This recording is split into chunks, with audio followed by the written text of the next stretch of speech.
Security जो Z plus में NSG मिली थी, मान लीजिए राहुल गांधी जी को एसपीजी थी, एसपीजी हटाई उनकी, घर खाली कराया उनका। हमारे पास एनएसजी थी, एनएसजी क्यों हटाई? कम से कम हम ये तो जाने कि एनएसजी क्यों हटी हमारी, वो रिपोर्ट क्या है जिस रिपोर्ट के आधार पे आपने एनएसजी हटा दी। और फिर कह रहे इतनी उन्होंने तो हमारे ड्राइवर गेट खोलने वाले भी गिन के बता दिए। अरे भाई, एक्स चीफ मिनिस्टर को तो वो जो प्रोटोकॉल है वो मिलेगा ही मिलेगा, मान लीजिए। उसके लिए हम नेताजी का हमेशा धन्यवाद और आभार प्रकट करते रहेंगे, और उत्तर प्रदेश की जनता का, उस समय के विधायकों का जिन्होंने मुझे मौका दिया। ये सिक्योरिटी से कितनी खिलवाड़ करते हैं इसकी आपकी कल्पना नहीं है। क्या किया उन्होंने? और जब उनका अपमान हो रहा था तब कहाँ थे, किस कोने में छिपे हुए थे? भाई, जब अपमान हो रहा था, यहाँ कोई व्यक्ति ऐसा नहीं होगा जिसने देखा ना हो मोबाइल पर या टीवी पर, या उसको जानकारी ना मिली हो, व्हाट्सएप पे ना आया हो। तब कहाँ थे ये? जब चोटी खींच करके अपमानित किया जा रहा था तब कहाँ थे ये डिप्टी सीएम? मुख्यमंत्री जी को क्या फर्क पड़ता है, माफी मांग लें। अगर कभी कोई गलती हो जाए तो मैं समझता हूँ माफी मांगना बड़ा साहस का काम है, और वो भी पूजनीय शंकराचार्य जी से आशीर्वाद लेना और माफी मांगना, उसमें इनका क्या नीचा जाता है? और सोचिए क्या सर्टिफिकेट मांग रहे थे कि गीता में ये कहा गया है कि माया में रहकर के माया से जो दूर हो और दूसरे का दुख अपना दुख समझे वो योगी है। बताओ, ये दूसरे का दुख अपना दुख समझते हैं? इन्हें खुशी मिलती है अगर दूसरा आदमी दुखी है।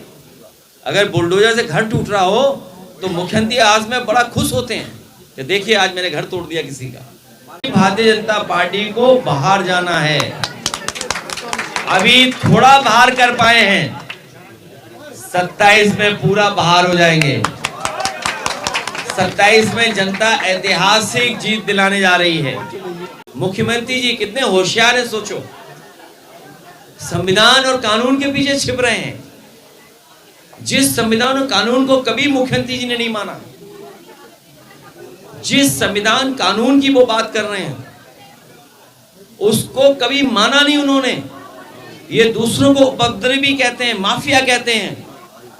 लेकिन 2017 के बाद अगर उन्होंने अपने मुकदमे वापस नहीं लिए होते, और जो उन्होंने इलेक्शन कमीशन को दिया है अपना एफिडेविट, अगर एफिडेविट को हम देखते हैं तो अभी तक का इतना उपद्रवी कोई मुख्यमंत्री नहीं बना, इतने मुकदमे भी किसी मुख्यमंत्री पे नहीं रहे जितने मुख्यमंत्री पर मुकदमे हैं। अभी 14-16 साल की गेवड़ी के साथ क्या हुआ गोरखपुर में?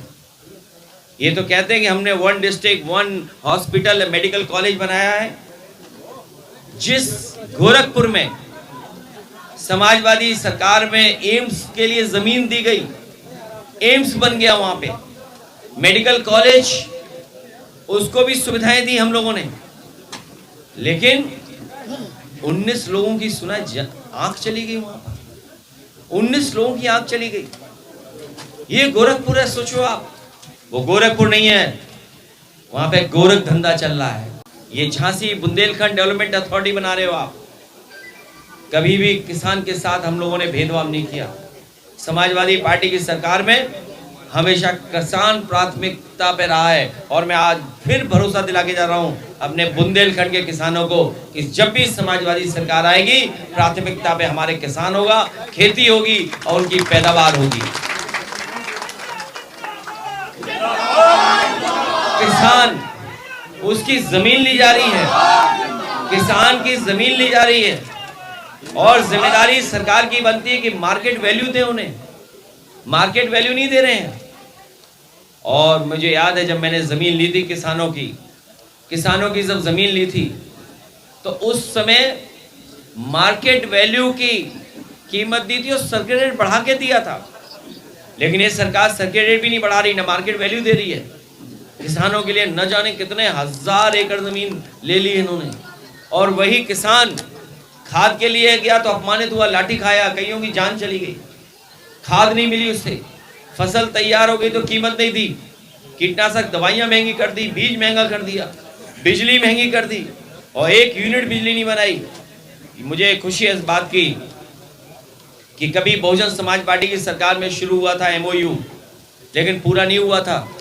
उस MOU का लाभ उठा करके समाजवादी सरकार में बुंदेलखंड का सबसे बड़ा प्लांट बिजली का अगर किसी सरकार की देन है तो समाजवादी पार्टी की देन है। और हमारे समाजवादियों को याद होगा जब उस प्लांट का उद्घाटन हुआ था तो समाजवादी पार्टी के नेता आदरणीय नेताजी यहाँ पर आकर के उस प्लांट का उद्घाटन करने का काम किया था।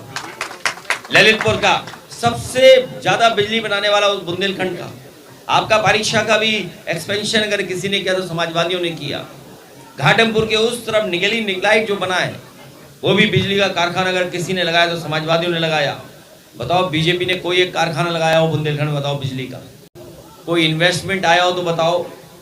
कहा था मिसाइल बनाएंगे, बुंदेलखंड में मिसाइल बनेगी, कोई बम बनेगा बुंदेलखंड में। मैं हर बार कहता हूँ बीजेपी को याद दिलाता हूँ, अरे बम नहीं बनाया हो तो कम से कम सुतली का बम ही बनाया होता।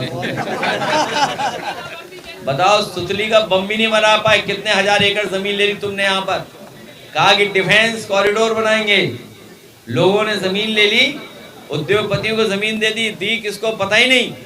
कहीं अगर बाउंड्री वॉल भी थोड़ी बहुत बनी हो तो बताइए। फौज की हमारी भर्ती थी, वो हमारी पक्की भर्ती को छीन लिया इन्होंने, क्योंकि बुंदेलखंड का नौजवान फौज में चला जाता और वर्दी पहन करके देश की रक्षा करता। तो बताइए इन्होंने अग्निवीर व्यवस्था लगा करके इनकी नौकरी भी बर्बाद कर दी इनकी। न केवल ये किया इन्होंने, बल्कि अब अमेरिका से डील की है जो, वो अपना बाजार ढील दिया इन्होंने।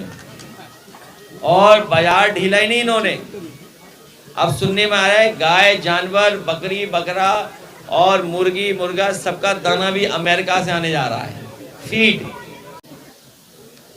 इसलिए कोई इस देश को सही रास्ते पे ले जा सकता है, कोई देश के लोकतंत्र को बचा सकता है, समाजवादी व्यवस्था को बना सकता है और सेकुलरिज्म के फैब्रिक को मजबूत कर सकता है, तो हमारा समाजवादी विचारधारा है। यही जो कभी बाबा साहब भीमराव अम्बेडकर जी, डॉक्टर राम मनोहर लोहिया, जयप्रकाश जी और नेताजी से लेकर के तमाम नेताओं ने इस आंदोलन को आगे बढ़ाने का काम किया। जो समाजवादी विरासत में हम लोगों को विचार मिले हैं, इस आने वाली पीढ़ी को हम लोग दे करके जाएंगे।